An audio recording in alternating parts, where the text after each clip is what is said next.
Erica Tinong, welcome to the show. Thank you. Thank you, Zach. Kamusta yung buhay sa Melbourne? Mainit. 3 months na mainit. 9 months na malamig. Do you like it? Yes. Yes. Why did you live sa Sydney before Melbourne ka talaga? Melbourne talaga ako. Dumating ako sa Geelong, yung parang beach town nila. So I call it my Melbourne hometown. Okay, ito, may icebreaker question. Kung meron ka na lang isang araw para mabuhay, how would you spend it? Oh my gosh. With family. With my loved ones. My baby, my partner, and my parents, my sister, my brother. Yun lang. Spend it with them.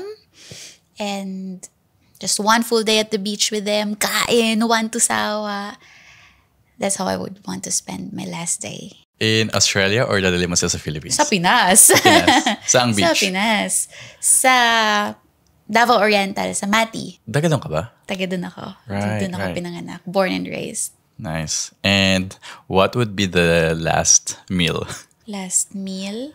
Lechon. Lechon. Lechon. Lechon de leche. Wow. Ano pa? Tuna.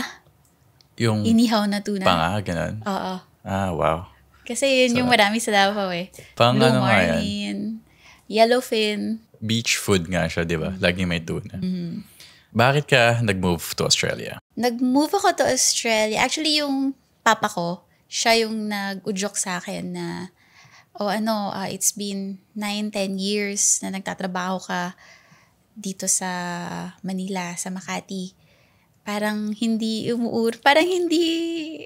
parang walang usad yung life ko. Parang I was living in a bubble. So sabi niya, gusto mo bang i-pursue yung pag-Australia mo like what you said nung college ka? So ayun, sabi ko, sige, let's give it a try. And ano yung naging pathway mo? Student. So it took me, my papa, my mama to save up for 2 years. 2 years kami nag-save up para lang makapunta ako dito as a student. Anong year yun? Nag-start kami 2016, nakarating ako dito 2018. And ano yung inaral mo? Leadership management. Kasi yun yung inline sa degree ko na natapos, which is business ad. So ano yung pathway na kurso na aaralin ko papunta here is the leadership management. Kasi para ang sabi ng agent sa akin, hindi tayo pwedeng lumihis ng masyadong malayo. So, ayun. Bakit Australia and not America or Europe or Japan? I never had an American dream. I remember when I was younger, early 2000 young, kachat ko yung mga relatives ko sa mom's side na mga nasa US na sila. Using MSN pa. Sabi ko, ate, kuya, kailan kayo makakapunta? Tapos parang sabi nila sa akin, 5 to 7 years pa bago kami makauwi. Sabi ko, ganun ba kahirap umuwi pag nasa US? So right then and there, sabi ko, ano yung English-speaking country na malapit sa Pinas? Parang high school going college ako noon, na malapit sa Pinas. Australia. So, from there, sabi ko, di Australia. Tapos nung tiningnan ko, naka-dial up pa yung internet ko noon. 6 to 8 hours lang yung flight. Sabi ko, ito na yon. This is the country to be, not America. Kasi sobrang layo. 7 years bago makauwi. Hindi ko kaya yon. Pero yun lang yung idea ko about Australia at that time. So, how many years na living in Australia? 18. So, 19, 20, 21, 22, 23, 24. So, nearly 6 years na by nitong June. So, 6 years. Do you have any regrets moving? Wala. None at all. None at all. Bakit?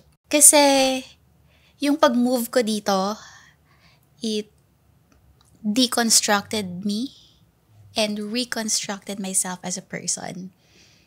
So, lahat ng hindi ko in-expect na gagawin ko noon, nagawa ko dito. Right. I'm very interested to know ano yung mga bagay na ginawa mo. Okay. Ginawa, syempre, alam mo yung garbo mo sa sarili mo, atenista ako, maganda yung work ko sa Pinas, I was earning 6 digits, ganyan. Pagdating dito, I was scrubbing toilets in the hospital. So, tapos nabully pa ako nun. Tapos tinanong pa ako nung isang kasamahan ko, hindi ka ba marunong maglinis? Kasi I was mopping. Tapos sabi ko, hindi ko talaga paano meron pala silang tinatawag na figure 8 sa pagmamop. I didn't know that, but I tried. Yun, yung mga ganong bagay. Sige, we'll dive into those details later. So ano yung buhay mo dahil sa Philippines? How was your childhood? So, saan ka lumaki? Childhood sa Pinas, lumaki ako sa Mati, Davao Oriental. Yung papa ko kasi isa Mandaya. Yung tipong nipahat na malaki, nakasama ko yung mga pinsan ko. Close family sa isang compound, sabay-sabay kaming lumaki. Ganun yung childhood memories ko, na naglalaro kami, sumasakay kami ng balsa. Yun. Ganun yung immersion ng life ng childhood ko noon. So, was it a comfortable childhood? It was fun. It was not comfortable, but it was fun. Hindi siya comfortable in what sense? Financially or? Hindi siya comfortable in the sense na like yung pag umuulan. Kasi syempre nipa siya eh. Pag umuulan, mamadali kami na yung saluhin yung mga raindrops sa loob ng bahay. Tapos separate yung toilet and bathroom from the bahay. So kasi malaki siya, bababa ka. Alam mo yung parang siyang nipa hut, pero parang may pagka-Spanish style. So bababa ka sa bahay para makapunta ka sa toilet and bathroom. So pag umuulan and then you need to go to the toilet, mababasa ka. Papayong ka? Papayong ka. Mga ano lang naman, siguro mga 5 to 10 meters away lang. Pero yun. Ano yung work ng parents mo? Ang papa ko he is a retired serviceman, at the same time a farmer. And then ang mom ko, she completed a degree in CEU, parang I think library science. Yeah. Pero when she met my dad, naging housewife na lang siya. So she raised me and my siblings. Anong klaseng farm yan? Coconut farm. Coconut farm. So umakyat ka din ng puno?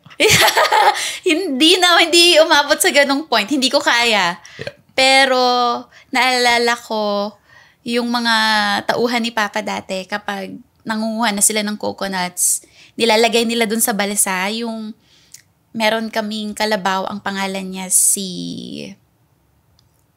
nakalimutan ko na tuloy. Anyway, may kalabaw kami, tapos dun nilalagay lahat ng coconuts. Sumasakay kami dun sa balsa ng mga pinsan ko. Nahatak-hatak ng kalabaw. Right. Kasi yung bata ako, we have yung lola ko, she's got a big garden. Yung garden niya, hindi yung typical na garden na yung landscape. Kasi puno. Mayroon kami puno ng langka, may puno ng nyog, may puno ng mangga, chesa. I think that's it. And kasi I was very active eh. Aakyatin ko siya, lalo na pag may bunga na. Hindi ko lang inakyat ng mataas talaga yung nyog kasi diretso lang siya eh. Tsaka di ba yung pang inuuka nila para may kakapitan yung aakyat.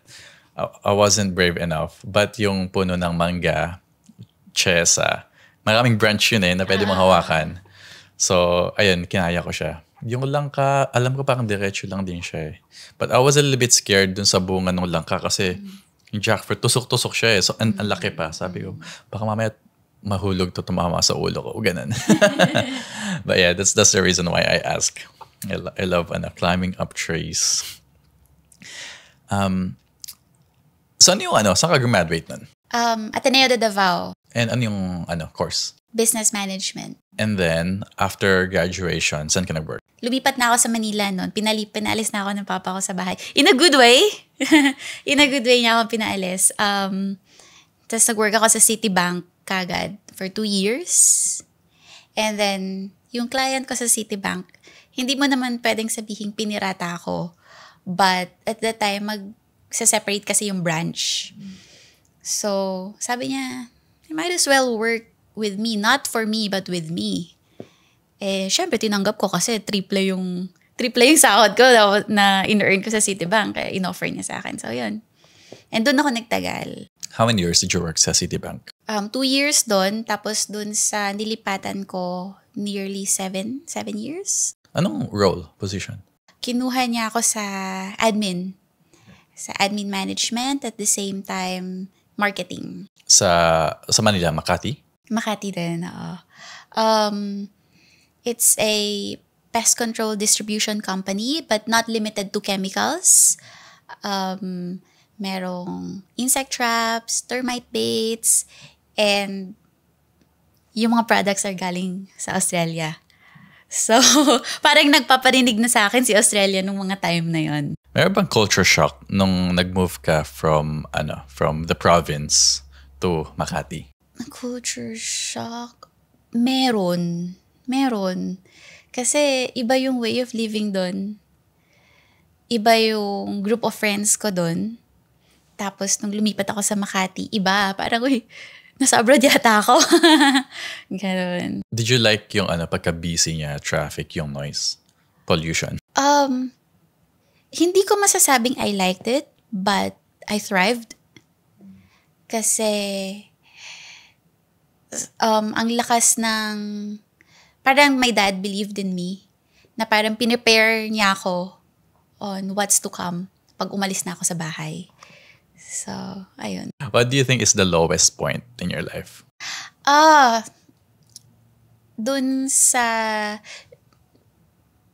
going back dun sa Manila, sa Makati life ko, yung lowest ko nun is, nung una ako nag-move dun, masaya ako. Kasi for the first time, hindi ko kasama yung parents ko. I was living by myself. Pero after a while, siguro mga 6 months, umiiyak na ako.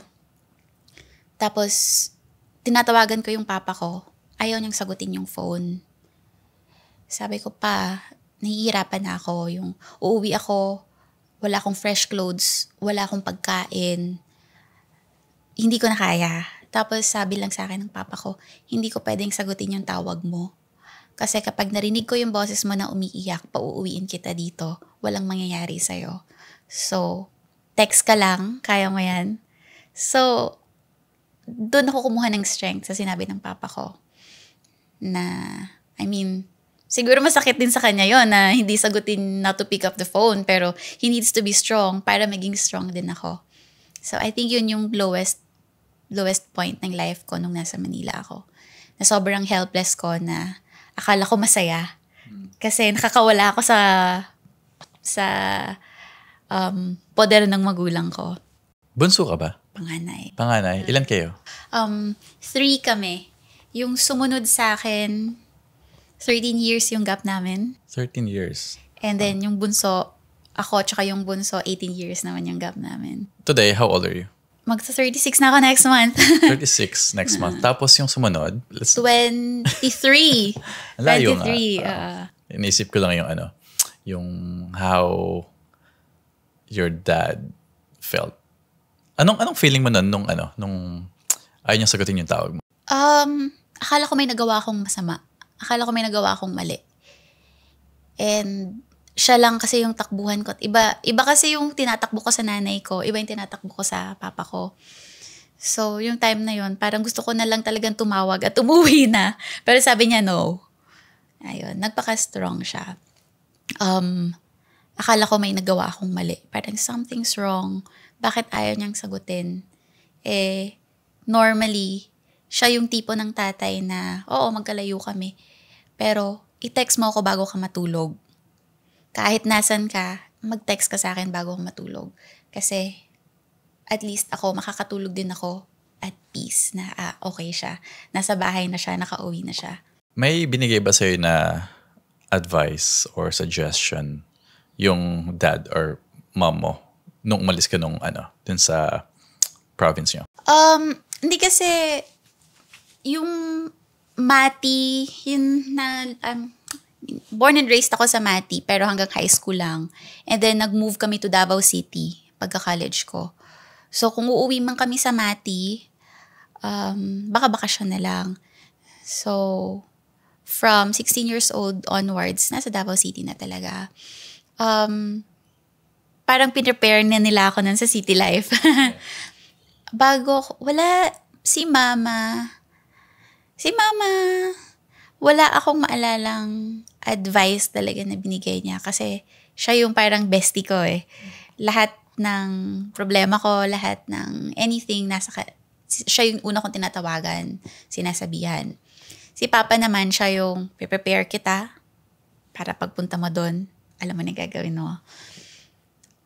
Wala naman siyang advice, basta ang sabi niya lang sa akin, gusto kong maging masaya ka sa buhay mo. And kung ano yung training, kasi nga military household lumaki ako sa ganun. Yung nag-stuck sa isip ko na palagi niyang sinasabi sa akin before, if you arrive on time, you're late. But if you arrive before time, you're just in time. Kasi ganun siya mag-prepare. So, yun yung hanggang ngayon nadadala ko na rule niya na naging self-discipline ko at the same time. I use the same, what do you call that motto? Line. If you're on time, you're late. If you're early, you're on time. You're just in time, yes. Though I struggle to practice that kasi my dad, lagi siyang late. Like, he's the king of late. Si Papa noon, na-practice ko yun dahil sa simbahan. Parang, hindi pa tapos yung misa, kailangan nandun na kami. So, every Sunday yan. Meal time, ganyan. Ano naman yung highest point in your life? Highest point?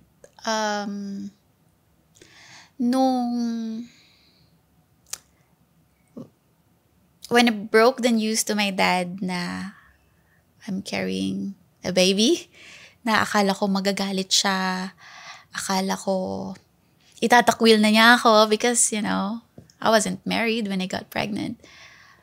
Pero nung pagka-break ko ng news sa kanya, sobrang saya niya na that's an angel. Sabi, ako magpapangalan yan. Di ba? Wow, pangalan ka agad. So I think yun yung highest point ng life ko. Yung acceptance talaga ng parents. So, yung nabuntis ka na, nasa Philippines ka? No, I was here na. Dito na? Mm-mm. That was year 2020. Okay. Kasi I gave birth 2021. And ano yung feeling na? Nukala mo, tapagalitan ka, itatakwil ka, but... Takot na takot ako. Like, I used to practice. Nagpa-practice ako kung paano ko sasabihin sa papa ko. Ilang gabi. Ang tagal. I think 7 months na ako noon bago ko nasabi sa kanya. Wow. Tapos, from the time na nabuntis ako, pinapractice ko na yung sarili ko. Paano ko sasabihin sa papa ko. So, you were 7 months pregnant nung sinabi mo? Oo. So, 2 months na lang nalabas na? Oo. Sobrang 7 months din ako nag-practice. Wow. Usually, di ba, yung iba sinasabi early. Hindi, ako talaga pinractice ko yun. Ano naman sabi ni mom? Hindi din siya makapaniwala na talaga, yan ang sinabi ng papa mo ko, obo. Yan ang sinabi niya. Pero si mama naman, sinabi ko sa kanya 6 months pregnant ako. Naghintay lang ako ng 1 buwan. Ayun. Hindi din siya makapaniwala kasi akala niya nga magagalit yung papa ko. Alright, so, you grew up sa Davao and then graduate ka ng Ateneo and then you work in Makati for many years. Oo, I think, basta nagstay ako doon for nearly 10 years bago ako lumipat dito And then you moved to Australia 2018. Ano yung, and graduate ka ng Ateneo, di ba? Ano yung first job mo sa Australia? First job ko sa Australia, I was a cleaner in a hospital sa Melbourne. So, nagta-travel ako from Geelong to that hospital for 2 hours every day. I have to wake up at 4 o'clock to catch the first train. Kasi, nung na-offeran ako ng trabaho, sabi ko sa loob ko, sabi ko sa sarili ko, wala na tong atrasan. Ito na yung tumanggap, choosy pa ba ako? So, tina-travel ko yun. Cleaner ako sa hospital. Hindi ko nasasabihin anong hospital, but sobrang laking hospital niya. And anong feeling nun? Graduate ka ng Ateneo, ang ganda ng work mo sa Makati. Pagdating sa Australia, first job mo, cleaner. Did you expect that? No. Yun, hindi, not at all. Pero, palaging sinasabi ng papa ko dati, swallow your pride. Be humble. Just do what you have to do. So, hindi ko alam na pagdating ko dito, irrelevant pala ako. Ayun. Yun. First job ko was a cleaner in a hospital. And then, but I only lasted for 2 months before ako nag-move to another job. Ano yung tumatakbo sa isip mo habang nagmamop ka or naglilinis ka? Pinapagawa ko lang to dati. Pinapagawa ko lang to sa iba dati. May tagagawa ko ng ganito. Kung gagawin ko man sa bahay ko, yung in my own time pa, yung hindi ako napipilitan.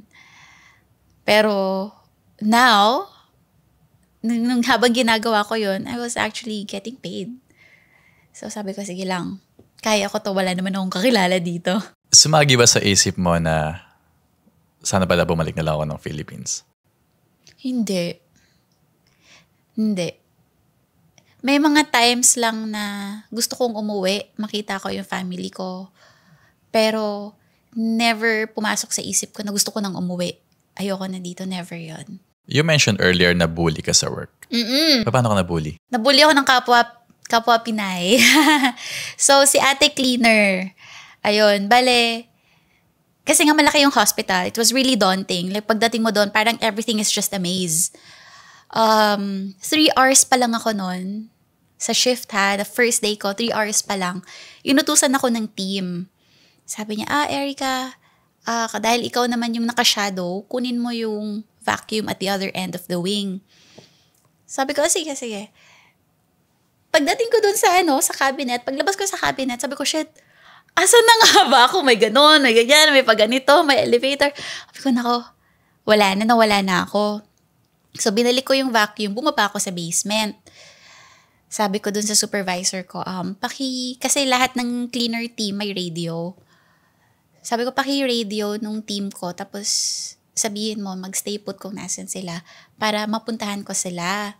Kasi nag-try na akong umikot. Doon ako naging hopeless kasi inikot ko yung wing, ganon, wala. Tsaka ako bumaba. Sabi nung supervisor ko, okay, sige.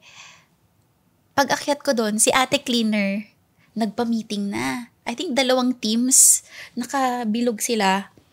Tapos pagtingin niya sa akin, pag-open ng elevator, tinuro-turo niya pa ako. Sabi niya, ayan. Kasalanan niya kung bakit siya nawala kasi hindi niya tayo hinanap. Tapos, syempre, I was taken aback. Sabi ko, hinanap ko naman sila, pero hindi na ako sumagot kasi hindi ko alam yung rules nun dito sa Australia kung ano ba mangyayari sa'yo if sumagot ka or gano'n. Tapos yung nakapansin lang sa akin, kasi naluluha na ako, yung Ethiopian ko nakasamahan. Sabi niya, Erica, what's happening? She's from your country. Sabi ko, I don't know. Tapos tumalikod na lang ako, bahala na, tatapusin ko na lang tong araw na to. Hindi ko naman siya ka-team, si ate cleaner. Right. Ayun. Pero, yun yung pambubuli na first job ko, na cleaner pa, from kapwa Pinay. Parang, alam mo yan, parang gumuho yung mundo ko. Pero, it didn't stop me. First job, first day, first 3 hours ng shift. Tas Pinay pa. Nabully ka agad. Oo. Saya, di ba? Ayun. That's true. Ang dami natin naririnig na ganyan story na mas madi-discriminate ka pa or mabubuli ka ng kababayan mo. Do you think it's because of yung crab mentality? Oo. Kasi marami din ganun. Kahit sa work, kahit saan eh. Minsan nga parang ayaw mo na nang magkaroon ng katrabaho na Pinoy. Kasi masyadong mapolitika. Ako, this is my personal story. So 10 years, magta 10 years na ako sa Australia. And over the last 9 years, maybe 9.5 years, I barely work with Filipinos. Kasi that was my personal choice naman. I wanted to work with multiple different nationalities. Kasi I want to learn their culture. I want to learn their way of living. And because nga, maybe part of me na I don't really want to deal with the Filipino drama. I just want to go to work and work. Yun nga. And then, Filipino drama, oo. And then go home and then rest. Work on something, side hustle or watch Netflix. And then, ganun next day, work. We just work. Tapos, a bit of catch up with your workmates. Tapos, uwi. And then, when my Zack in Australia channel blew up, I started working with lots of Filipinos again.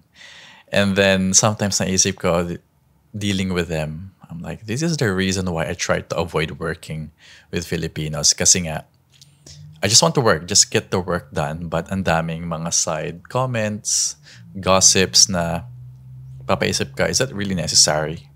Is that helping us to achieve our goals or get the job done?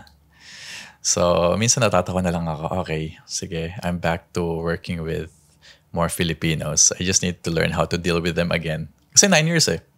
Plus my wife, we've been together for 6 years.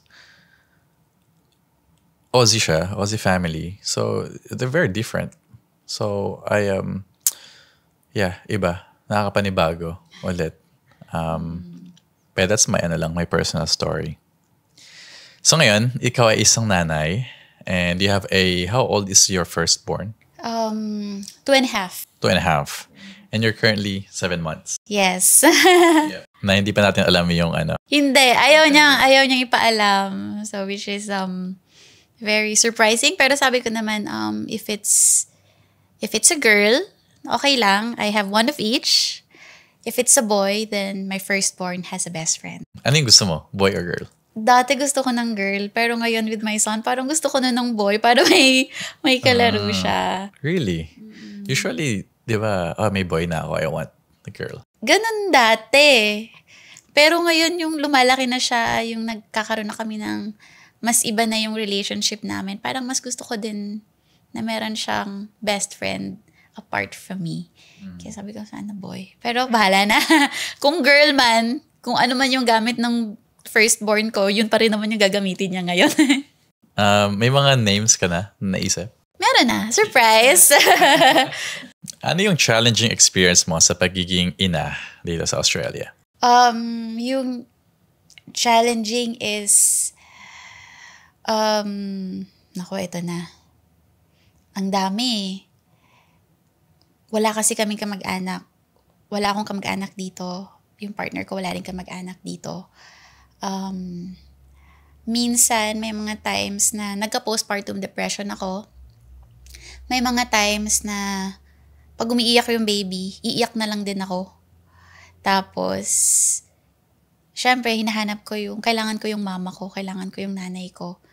But then, I have to be strong kasi kailangan ko naman magpakaina para sa baby ko. And, yung may mga gusto akong gawin na hindi ko siya pwedeng gawin by myself, I have to do it with the baby. Karay-karay ko yung baby kahit saan. Ano man yung gagawin ko, ano man yung appointment na kailangan puntahan, kasama ko yung baby.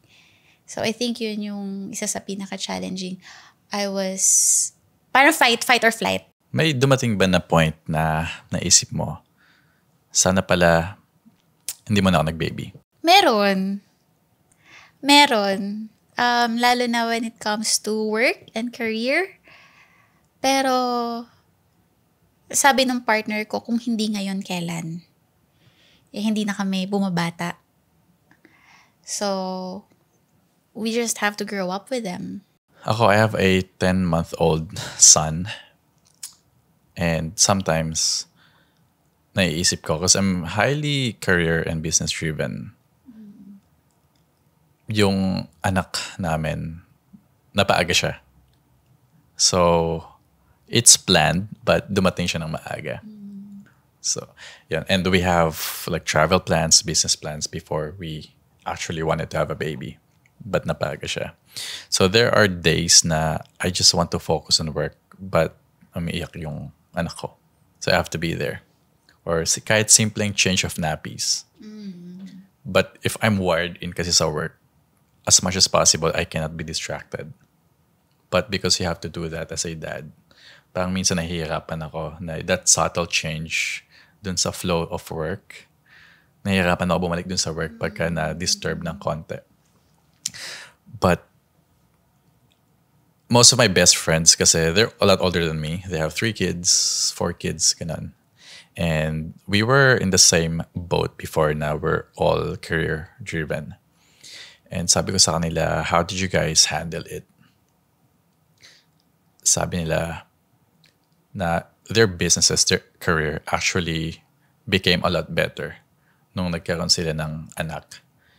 Kasi before kala nila, it will be a distraction.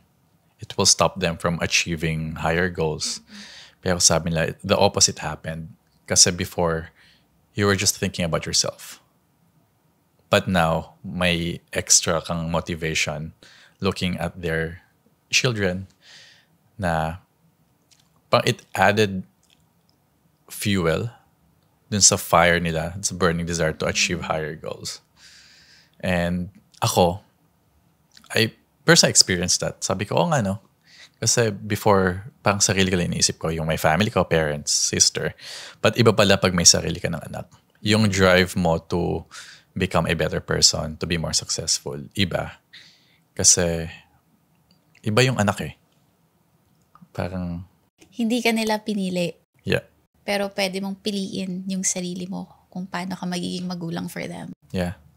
Even, like 2 a.m. na when my son's crying, hawak ko siya. I'm just looking at him. Minsan, gising na gising yan sa madaling araw, di ba? And then, locked in yung eyes nyo. Nagtitigan lang kayo. And I'm like, I just want to do my best, my everything to provide, a better future for my son. So, ayan. Masarap. Masarap maging magulang. And, it's not gonna be like that forever. Yeah. Yun na lang. Minsan yung pag gusto ko ng give up na ako, yung pagod na ako, iniisip ko na lang one day, hindi na to ganito. And, meron ako napanood nun sa Facebook na kapag yung pagod ka na hirap ka na, sobrang challenging ng pag-aalaga ng bata, lalo na yung ganitong age ni Rafael ngayon. Just take a moment and isipin mo, 20 years from now, balikan mo yung moment na yan kasi hindi na yan mangyayari. So yun na lang yung palagi ko iniisip ko. It's not gonna be like this forever. So you and your partner, you guys don't have families here nung Wala. dumating yung first baby? Even hanggang ngayon. So how did you find your support group?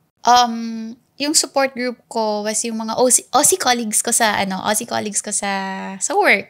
Sila, nung nalaman nila, hindi ko kasi in-expect na magiging ganun pala sila ka warm pagdating sa first pregnancy and babies.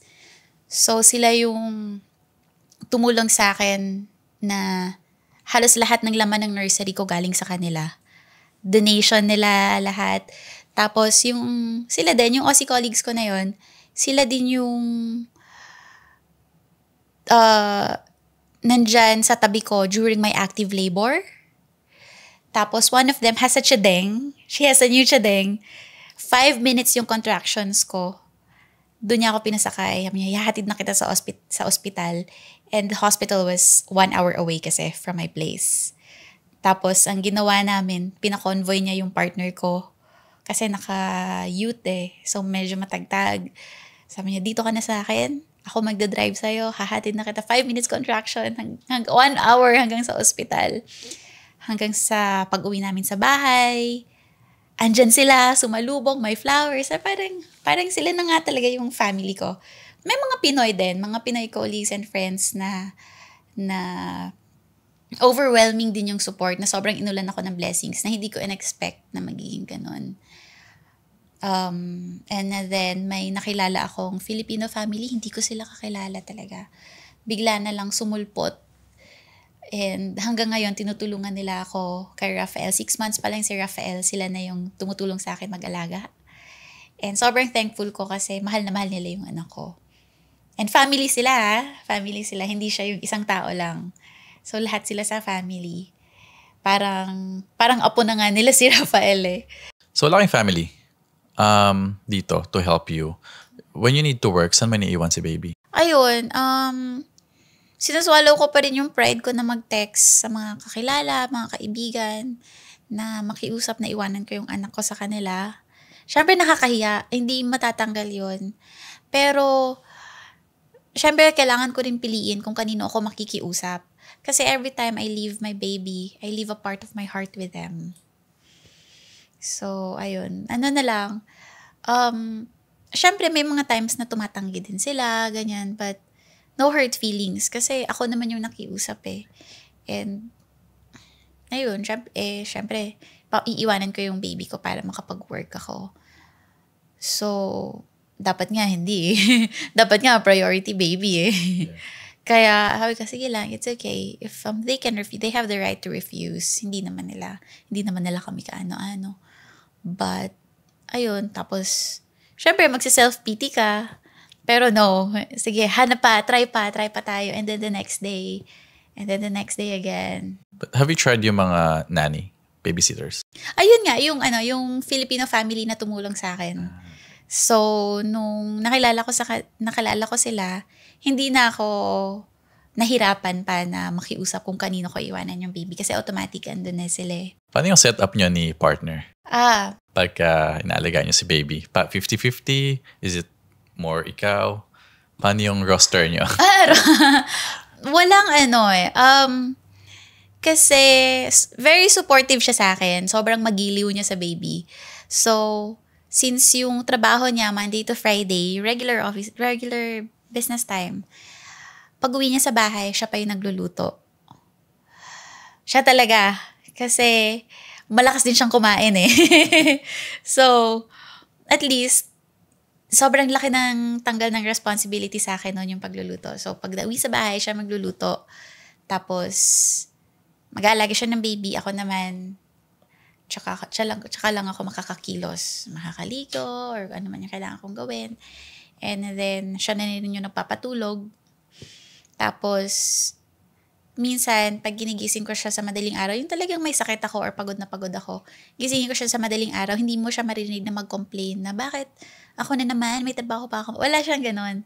Pero I have to constantly talk to him kasi kahit nagising siya, parang tulog pa rin. So, nag-aalala ako sa baby ko kahit na siya yung ginising ko, gising pa rin ako. So, tinatry ko na wag na lang siyang gisingin kasi may trabaho pa nga naman siya the next day. Yeah. So, ganon.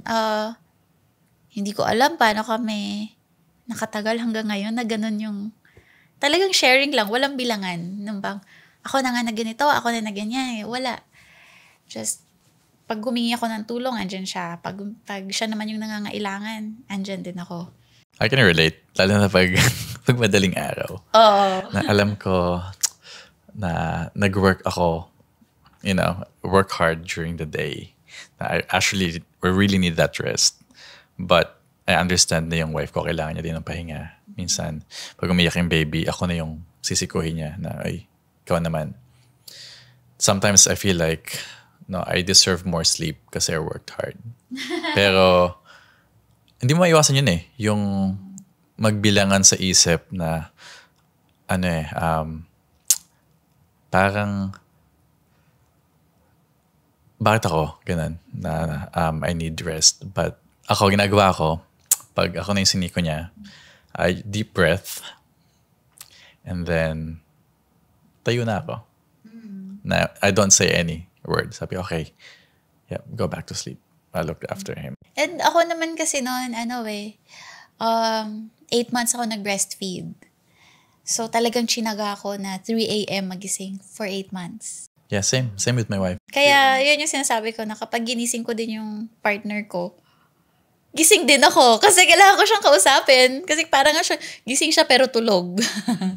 Ayun. Kaya sabi ko, sige na nga, ako na, kaya ko na to. Pero may mga times talaga yung may sakit ako na hindi ko kaya. Pag may sakit yung bata, kaming dalawa talaga gising. Ano yung mga situation na hindi mo makakalimutan postpartum?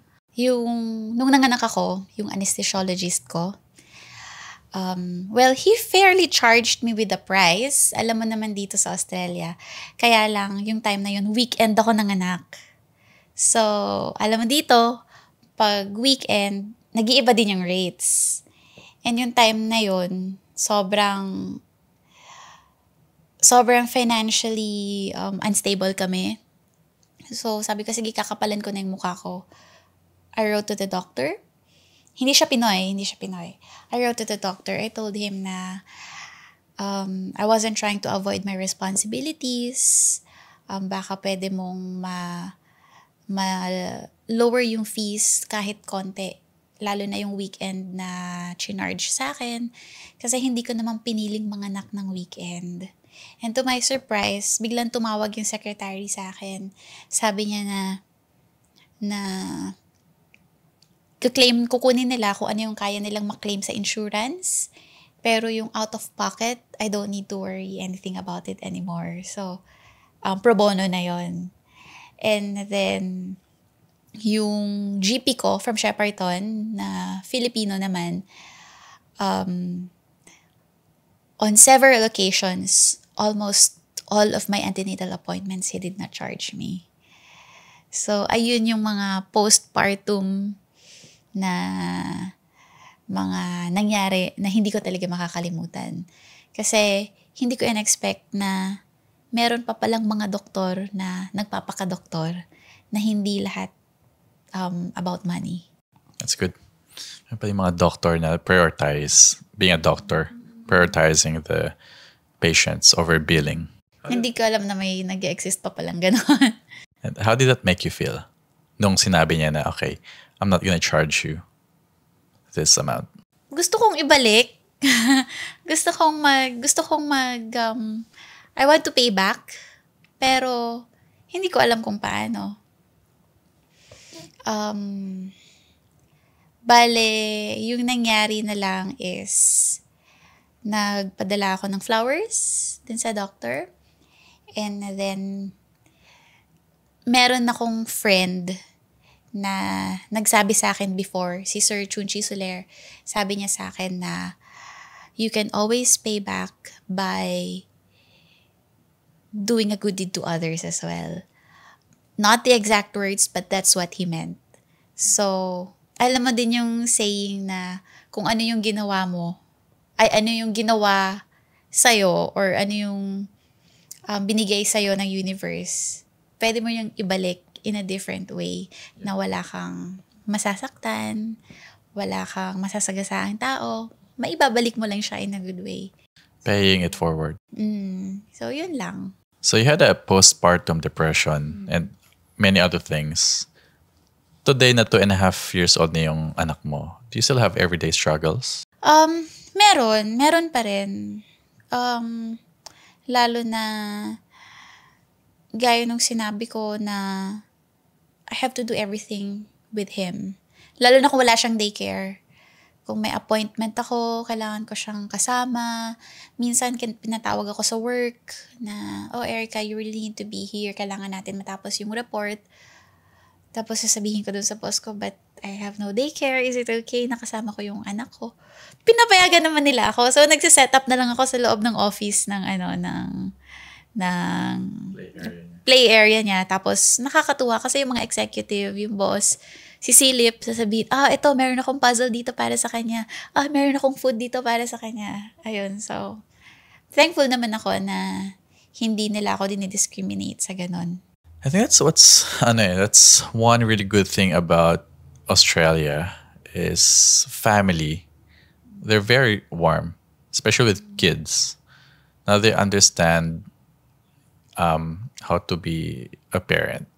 And yun nga, pag dinala mo yung anak mo sa work, diba, they will be, yung mga boss mo yung parang maging nanny eh. Diba, tulungan ka nila, food, toys, na sobrang sarap sa feeling na makita yung colleague mo have the same care for your child. Kasi kasi ganun din sila dito eh. Parang masyado silang independent. Hindi sila yung... Merong iba na yung close yung families. Pero most of them talagang they're on their own. Kaya naiintindihan nila what it's like. Pag gusto niyo mag-date ni partner, saan niyo iniiwan si baby? Kasama namin. Talaga? Minsan, iniiwan namin dun nga sa yung family na tumutulong sa amin. Or minsan sa housemate, but most of the time kasama namin. Kahit saan. So, ayun, wala talaga kaming... Kung magkaroon man kami ng time sa sarili namin, yung kaming dalawa lang, bihira. Kasi, package na kami. Package kaming 3 eh. Ano yung favorite bonding time niyo as a family? Camping. Camping. Tapos road trip. Kasi nga malayo kami, Shepparton malayo eh. Pag nag-road trip kami going to Melbourne or Geelong, camping, yun yung bonding talaga namin. Like camping with tent? Meron kaming caravan. Yeah. Parang in-immerse na rin namin yung sarili namin sa Aussie life. Yung parang RV, yun ba yun? Caravan. Pop-up caravan siya. Yung parang naka-fold lang. Tapos, pag tinulak mo, aangat na yung roof, gano'n. Tapos, may mga times na pag kaming tatlo lang, yung talagang tent. Kapag may kasama kaming friends, dahil may kasama siya na mag-angat ng roof ng caravan, ay yung caravan. Pag kayo lang ni baby, ano yung favorite, yung bonding time? Just mom and yung anak mo. Kahit coffee. Coffee ako, tapos siya baby chino. Akala ko nagko-coffee na din siya. Baby chino. Ayun, kapag meron akong coffee cup, pag mag-order ako, hindi pwedeng wala din siya. May baby chino siya. Meron siyang baby chino. Yeah, I can't wait to do that with my son. So it's only 10 months. Pero medyo challenging din yung umpisa kasi syempre yung cup, hindi niya alam kung nasan yung lid. Yeah. So, ilang beses na natapon niya sa sarili niya until ngayon, gamay na niya. Yung coffee cup, may lid. Yun ang naman. That's cute. So now, what's your work in Australia? Human resource, or what we call people and culture. Nasa recruitment side ako. Pero syempre, bago niyan, naging support worker sa home care, and then nag-aged care. What do you think is the most challenging part of your work? Ngayon sa office, sa HR, isa sa pinaka-challenging is yung pag may aplikante na kapwa Pinoy. And kapag may Pinoy na nagre-refer ng kapwa Pinoy. Ayun, challenging siya in a way na pag si aplikante Pinoy, after ng interview or pag nakita nilang, uy, may Pinoy, yung mga mata nila na parang nangungusap, uy, Pilipino din ako, bigyan mo ako ng trabaho, ganyan. Tapos, pag si employee or pag si staff naman, nagre-refer ng kapwa Pinoy, yung bang parang indirectly sinasabing, uy, ikaw na bahala magpalakas or mag-build up sa kanya, kung sino man na magde-decide. But then, ang ginagawa ko, nag-a-appoint ako ng someone sa work, ng kasamahan ko, na magde-decide in behalf of myself para ma-avoid yung politika, to avoid the politics. And very understanding naman sila pagdating sa ganon. So kapag may Pinoy, sige, andun ako during the interview, pero hindi ako magi-interview. Sasabihin ko na, okay, I'm just gonna write down the notes and you do the interview. Tapos, at the end of the interview, sasabihin ko, anong decision mo? Sila yung pinapa-decide ko, hindi ako. Kasi, cargo ko yun eh. Yeah. And, mahirap na. And you're a professional, so you have to do your work the right way. Mm-hmm. Hindi pocket kapwa Pinoy or nakikiusap. Mm-hmm. Kasi, we're talking about business, it's work. Mm-hmm. May checklist yan, di ba, na qualifications before you get hired. Yes, and my God, no? Ang tagal, ang hirap nang inabot ko, makakuha lang ng position sa office ulit. Tapos, diba, syempre, ayoko naman na mapahamak ang sarili ko dahil lang sa ganyan. Ang dami nakikita ngayon sa mga Filipino online community na magre-refer. May Pinoy kakadating lang or bago lang sa Australia, naghahanap ng work. May tutulong sa kanila. Okay, punta ka dito, job interview.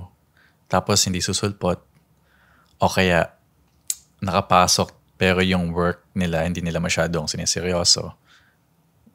Did you experience any kind of those So far wala pa naman. So far wala. Since I'm quite new dito sa role, so far wala pa naman. May mga konting Filipino drama but so far wala pa. Hindi pa umaabot sa ganong point. Ako personally, I try to refer anyone, hindi lang Filipino, even some friends to other clients kasi nga, I'm trying to protect my relationship with my clients, with other businesses. Kasi minsan, there's a lot of variables and factors na pag nag-refer ka ng friend or kapwa mo Filipino, and then you found out they're not actually really good workers or they don't want it as bad as other people want that job. Late, they're not performing very well. It's a bad reflection on my side kasi ako yung nag-refer doon. So, I guess for me, I learned na, just help yourself. Kasi ako yung masira. Yeah, I'll try to help you in other ways, but maybe referring you directly to someone na nakasalala yung leeg ko. Diba? Maybe I'll, prioritize the business first, the client relationship. Ayun. Oo, syempre kasi palagi ko nga sinasabi sa sarili ko, gusto kong tumulong pero hindi ko kayang tulungan lahat at the same time. Lalo na kung hindi mo kilala yung tao, kung paano niya tutulungan din yung sarili niya. I can always offer ways. I can always redirect kung ano man yung kailangan. Pero yung ako mismo, minsan mahirap na eh. So, nasa HR ka. Pag may mga employees, I'm sure madaming employees na discriminate, nabubully, ano yung process niyan? Ano ba may lumapit sa'yo? Erica, I feel like I've been discriminated. A colleague is bullying me. Ano yung steps niyan? Well, yun yung na-realize ko. Dito sa Australia kasi, lalo na dun sa organization ko, kaming HR, hanggang assistant support lang kami. Pero once na na-delegate na namin kayo dun sa facility mo, kung meron kang HR needs, hindi ka diretso sa amin. Si manager mo ang mag-cater sa'yo. Kapag may mga times na ganun, syempre, automatic iisipin nila HR, lapitan natin ng HR. Palagi namin sinasabi na may policy tayo na kailangan written yung complaints, written yung suggestion, written yung grievance. Otherwise, kung salita lang yan, it's just a hearsay. And then, nasa policy din namin na, sige, yung mga written na yon, mga personal statement na yon, pupunta muna sa manager mo, isa-sort out muna dun sa sarili ninyong facility. Kapag hindi na kaya ng manager nyo, tsaka pupunta sa amin. Tapos, depende din kung hawak ng HR or diretso na sa executive decision. So, kailangan very strict and straight ka din sa policy kasi hindi porket kapwa Pinoy, hindi kapwa ganito, ganyan. Siyempre, mahal ko din yung trabaho ko. I also noticed, hindi naman lahat kasi bullying or discrimination eh. Sometimes na may misinterpret nila. Sometimes they just pull out that card kasi it's easier. It's easier eh. Kasi syempre, hindi ako Aussie. Asian kasi ako. So, I'm just gonna pull out the bullying card. Yeah. And throw it in your face. And it's easier like that. And some of them, they made some mistakes. Diba may mga policies, rules na hindi nila sinunod, na pinagalitan sila. Which is very normal. Lalo na sa mga supervisor, managers. Pag may mali ka, work is work, pinagalitan ka. Sometimes they think it's bullying or discrimination. Pero ikaw naman pala talaga yung may pagkukulang. Diba? And how do you look at those things? Ano yung parang rules na, okay, that's discrimination, bullying, that is just part of your work na they just told you the mistakes? Pag ako kasi, I always go back to the policy kasi kumpleto yan eh. Lahat ng very careful. Yun lang, ang Australia, very careful pagdating sa policy ng discrimination and bullying. Meron ka talagang handbook na mababasa. Hahanapin mo lang doon. Meron naman kasing iba na sensitive lang talaga sa mga ganong issues. Pero as much as possible, hindi ko hinahawakan hanggat kaya nung manager. Si manager ang kumbaga magiging arbiter dun sa both parties. So, sa work mo as an HR, are you in charge then with hiring people? Yes. Ano yung, as an HR and hiring manager, ano yung mga top 3 or top 5 na you look at sa candidates? First, ang una kong tinitingnan sa CV nila is yung qualification. Kasi alam mo dito sa Australia, hindi ka pwedeng magtrabaho ng kahit ano. Kailangan meron kang certain certificate or qualification. Even yung magbigay ka lang ng gamot, may certificate yun. Or first aid. Even first aid, may certificate yun. Hindi porket nag-training ka, okay na yung training. Hindi, kailangan meron kang evidence. Number of years sa experience mo in that field, or kung wala kang experience, meron ka bang placement, and then during the interview, yung attitude mo, how you present yourself. Meron kasing mga tao na arrogante. Pagdating pa lang, parang mababaling naman yung position na ina-applyan ko, pero alam kong kaya ko yan. You don't hire kasi for just the skills. You also hire because of the attitude. Kasi yung attitude nasa sayo na yan, yung skills, it can follow. You can, it can be taught. So qualification, experience, skills, attitude, and then yung last is yung goal nila. Yung goal nila. Kung bakit may trabaho ka nang na-existing ngayon, nakalagay dun sa CV mo, you're already working 2-3 jobs. Bakit kailangan mo pang magdagdag? Tapos, syempre, titingnan mo, full-time ba yung work rights niya? Hindi naman. Part-time naman. Pero 5 na yung ganon. So, i-align mo lahat before ka makapag-decide na, okay, paprogress natin yung yung application niya. Ano naman yung number 1 red flag mo dun sa mga candidates? Number 1 red flag,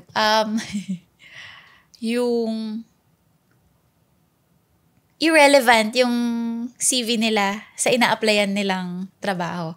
Like, may flight attendant, na ground ganito, hostess ng airline company, ganyan. Tapos nag-a-apply siya as a personal care worker. Tapos pag tinignan ko, wala naman siyang personal care worker qualification, experience, yung gano'n. Parang nagpasa lang siya ng CV just in case na something comes up or just, yung gano'n. Yun yung isa sa mga red flag ko. Wala kang proper na goal.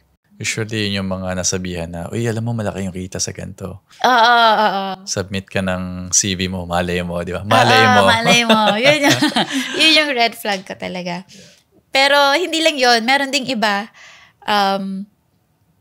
mag-a-apply. Kasi may database kami. Mag-a-apply. Tapos pag tinignan ko, yung contact number, bakit hindi Australian? Nasa iba-ibang country pa pala sila mag-a-apply. +63.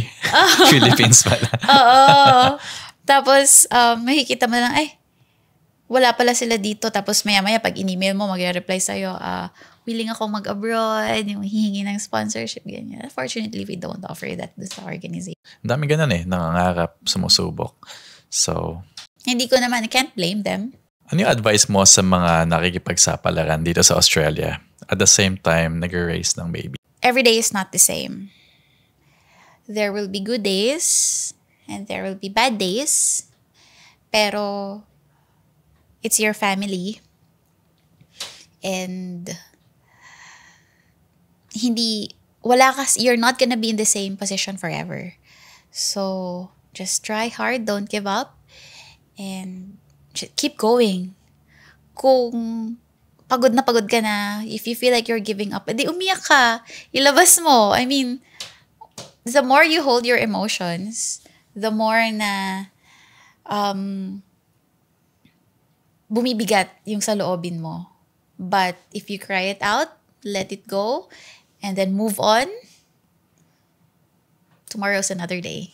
Are you happy with your life in Australia? Oo naman. Masaya ako dito. And kasi in-embrace namin pati yung Aussie culture. Merong mga pros and cons. Pero masaya kami dito Masaya kami ng family ko. Wala kaming regrets na, kailangan na natin bumalik. Kasi merong ibang mga Pinoy na, part na yon na pinag-uusapan namin ng partner ko na pag dumating na kami sa retirement age, settled na yung mga kids namin, happy kami na bumalik sa Pinas. Pero as of now, ini-enjoy namin hanggat kaya namin. May energy kami, may time, may trabaho, and nag-raise kami ng kids. Ayun, no regrets. Are you happy being a mom? Oo naman. Nakakapagod. Pero, yun nga, sabi ng partner ko, we just have to grow up with them. And hindi naman tayo pinipili ng anak natin na, uy, ito gusto ko maging magulang. Pero mapipili mo yung kung anong klaseng magulang ka para sa anak mo. Ayun. As a mom. Ano yung mga bagay sa Pilipinas na sana meron din sa Australia? Yung Pasko, yung spirit of Christmas ng Pinas na sana meron din sa Australia.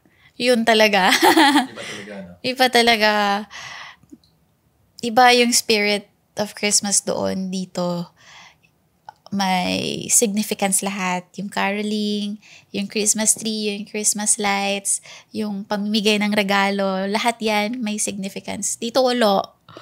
So, paano ko ba may inculcate sa anak ko yung joy ng Christmas carols? Yung natawag natin na simoy ng Pasko. Oo. Diba? Yung maingay na, may caroling. Tapos nagbabago din yung attitude ng tao para mas naging masaya sila eh. Pag bare months na, mas palangiti, mas palabigay. Tapos yung mga ilaw, di ba, Christmas lights. Parang lahat lang masaya. Ng simbang gabi. Tapos naamoy mo na yung pag tinatanong ako ng mga Aussie, sabi niya, paano daw tayo nagsaselebrate ng Christmas? Sabi ko, Christmas in the Philippines is not just a 2-day holiday. Lagi kong sinasabi sa kanila na it's a season. So, it's a long celebration and it's a season. And it's fun. Yun ang pala yung sinasabi, it's a season. Christmas in the Philippines is a season. Ilang buwan na lang? Nako, wag naman ganun, sobrang aga. 6 months? 5 months? Bare months na. Pasilip na si 6 Jose months. Marichan. Oo. 6 months from now. I think Christmas sa Pilipinas kasi we almost celebrate it, di ba, bare months. September. Tapos hindi siya natitigil ng December. January pa sila magte-take diba? down. Meron ka bang Filipino food na miss mo na hindi mo nakakain dito sa Australia? Meron. Nung nag-work pa kasi ako dun sa Makati, meron kaming messenger. Madalas pupunta siya sa Los Baños. Palagi ako nagpapabili ng fern. Pako? Yata yung tawag doon. Pako. It's a plant, pero fern, family of fern siya. Yun yung miss ko na bubuhusan mo lang siya ng hot water, tapos lalagyan mo na siya ng suka, and then kamatis, salt, tapos ipapartner mo siya sa pritong isda. So parang sausawan siya, ganun? Hindi, side dish. Side dish. Pako. Fern yun eh. Basta alam ko family of fern siya. Right. Ayun. Sa Los Baños ko yung pinapabili. Yun yung, even pag umuwi ako sa Davao, wala ngang ganun doon. Parang siya, it's a Luzon thing. Ano ang isang bagay na makakapagpabalik sa'yo sa Pilipinas? Family ko. Parents ko. Siyempre, nag-aalaga ako ng matatanda dito. Tapos, kapag yung parents ko umabot na sa ganong point, nag-usap na kami ng partner ko. Sabi ko, uuwi ako. Pwede kong isama yung mga bata, pero gusto kong maging hands-on ako sa magulang ko kahit na 1-2 taon yun. At least andun ako para sa kanila. Sabi ko din sa kanya, pag nangyari yun sa mom mo, pauwiin din kita. May iwan ako dito. Ako muna mag-work. Ako muna sa mga bata. Pero, kasi magulang mo yan eh. Nag-aalaga ako ng ibang tao dito. Tapos, pagdating sa parents ko, hindi ko sila gusto ko yung end of life nila. Kasama ako. Gusto ko ako yung maging part ng memory nila. Ano ginagawa mo pag namimiss mo sila? Well, madalas na kasi kami magka-video chat. So, magka-FaceTime palagi or yung sa Facebook Messenger. Compared noon, nung mga early 2000 na ang hirap ang communication mo lang is text, tapos bawat text piso pa. Pero nung nagkaroon ng unlimited na mga data, ganyan, mas unbelievable, sobrang unbelievable ng communication. How old are they? Si papa ko 50, nasa late 50s, and then yung mom ko is 60. Bata pa. Bata pa. So, almost same age lang ng parents ko. Bata pa. Alam ko, dad ko magiging senior na siya this year. 60. And mom, I think, 57, 58? Yeah, kasi I remember, nag-50 yung dad ko ng first year ko sa Australia. Okay. Yeah, I was working dun sa Gillian Cafe as a kitchen hand. Sabi ko, oh, it's a 50, golden, big boy, what do you want? Ganyan. Pinabili niya. My dad's very low profile. I think just a few shirts, shoes. So he grew up very a humble childhood. Sabi ko, is that all? Do you want to go somewhere, travel with mom? Yeah, it's 10 years ago. Grabe. Okay. Saan mo gusto mag-retire? Sa Australia or sa Pilipinas? Sa Pinas. Sa Pinas. So, currently, bago pa ako nag-Australia, may nabili ako ng property malapit sa beach. Sa Davao? Sa Mati din. Yes. Nag-usap kami ng partner ko, pag nakaluwag-luwag na kami, magsa-start na kami magpatay ng bahay doon, and doon kami mag-retire. Yung papa ko, yung mama ko, gusto nilang mag-retire doon. Sige, sila muna bago kami. Ayun. Sa Pinas, iba pa rin talaga. Iba pa rin mag-retire sa Pinas kesa dito. Pag dito kami nag-retire, baka mapunta lang kami sa nursing home. I think you're the first one. First or second na gusto mag-retire sa Philippines na naging guest ko sa show. That's refreshing. Pero when you say retire, hindi naman yung retire na nakakakilos ka pa. Na yung siguro mga nasa 70s or 80s, mga ganon. Yung talagang lolo ka na. Yeah. Ayan. Tapos, pinag-uusapan din namin ng partner ko yung about palliative. Yung bang pag nagkasakit ka, yung may sakit ka na, ganyan. Sabi ko, instead na mag-spend ng maraming pera para lang ma-extend yung buhay, pero wala ka namang quality of life. Mas gusto ko yung i-enjoy mo na lang kung ano yung natitira sa'yo with the family, and then, kasama mo pa sila all the way through. What's in your perspective? Binago kasi ng aged care yung paningin ko pagdating sa pagtanda. Yeah. Paano? Kasi syempre nakikita mo, inaalagaan mo sila. Minsan yung mga inaalagaan mo wala ng quality of life. 2 taon na walang bumibisita. Tapos they only live on routine. I don't want that. I don't want that to happen. Yeah. Ganun. Parang ina-extend na yung buhay mo.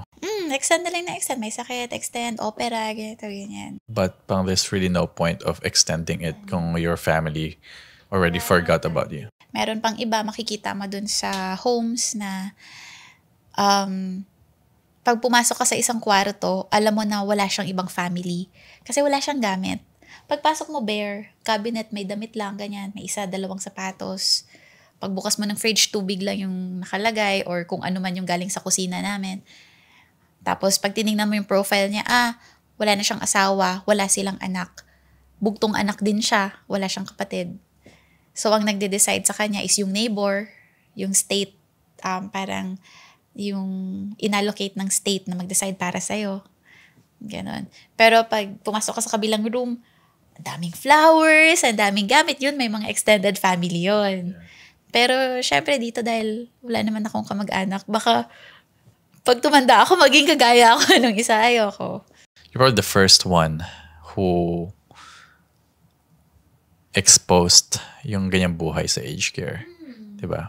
Na, yes, may dito, maganda yung health benefits, medical benefits sa Australia. But looking at those people, yes nga, free yung healthcare or ang daming support ng government, but deep inside, you're lonely. Diba? Or sad kasi walang family. So you'd rather go back to the Philippines nga. Okay. Ito na, ang aking favorite question. Kung bibigyan kita ng 10 million pesos to move back to the Philippines for good, right now, hindi in the retirement right now, will you take it? No. Why not? Kasi hindi mabibigay ng 10 million yung future ng anak ko. Yung mga possibilities na pwede niyang gawin or mga possibilities na pwede niyang i-take habang nandito sa Australia. Iba yung pag umuwi ka sa Pinas, yung 10 million mo, siguro mapapalago mo siya kung may naging magandang business ka. Pero mabibili mo ba yung education system? Makakabili ka ng plans. Pero mabibili mo ba yung support? Mabibili mo ba yung healthcare? Yung healthcare benefits mo dun sa 10 million na yun, makakabili ka ba ng healthcare? Makakabili ka ng insurance. Pero may tanning yun, may limitations yun. So, I think, no. Hindi ko siya tatanggapin. Kasi nga, gaya ng sinabi ko kanina, in-embrace na namin ng partner ko yung life dito, yung pagpapalaki ng mga bata. And kaming dalawa, in-embrace na namin yung culture dito. Yung pamumuhay, yung paghahanap buhay, yung Aussie holidays. Yeah. Ayun. So, masaya kami. Good. Alright. Fast talk. Game. Mabilisan. Adobo or fish and chips? Adobo. Boracay or Bondi Beach? Boracay. Liver spread or Vegemite? Liver spread. BGC or Melbourne CBD? BGC. Bakit? Iba yung fun ng Pinoy. Iba mag-party ang Pinoy. Iba yung halakhak. So, hindi natutulog yung yung BGC? Hindi. Mas gabi na, mas buhay sila. Diba? Kung gusto mo pang mag-shopping ng gabi, makakapag-shopping ka pa eh. Uber or tricycle? Tricycle. Why? Kasama ko siya nung lumaki kasi ako, growing up, yung sumakay ng tricycle, yung adrenaline. And, hindi ko alam. Pero masaya mag-tricycle. Wag lang yung pagpapasok ko sa work kasi pati yung buhok mo maniniga. But adventurous in tricycle. Minsan, di ba, pag umuulan, may yung payong mo, gagana sa labas. Pagbaha, nakataas yung paa mo. Tapos, minsan, doon ka sa back ride sa tabi ni Manong, di ba? Nakaka-humble siya. Yeah. Nakaka-humble siya. Flat tops or Team Tam? Flat tops. Really? Flat tops. Ako, Team Tam na. I find flat tops too oily. Yeah. Team Tam yung double-coated. It's just me. Minsan. Masyado kasi yung tatamisan sa Team Tams. Talaga? Like, for me, it's too sweet. Okay. Flat tops pa, yeah, for me, flat tops para lang siyang too greasy for me. Ayan. Winter or summer? Winter. Chadstone or SM Mega Mall? SM Mega Mall. Blue Mountains or Baguio? Blue Mountains. Talaga? Bakit? Ang crowdy kasi, lahat kasi ng memories ko sa Baguio, masyadong crowdy, masyadong madumi, and I feel for the animals, like yung mga pony nila na kinulayan nyo. So, Gold Coast or Palawan? Palawan. Australia or Philippines? Australia! For now. For now. In your retirement. All right, that's it. Erica Tinong, thank you for being on the show. Thank you, Zach. Thank you, Zach. All right.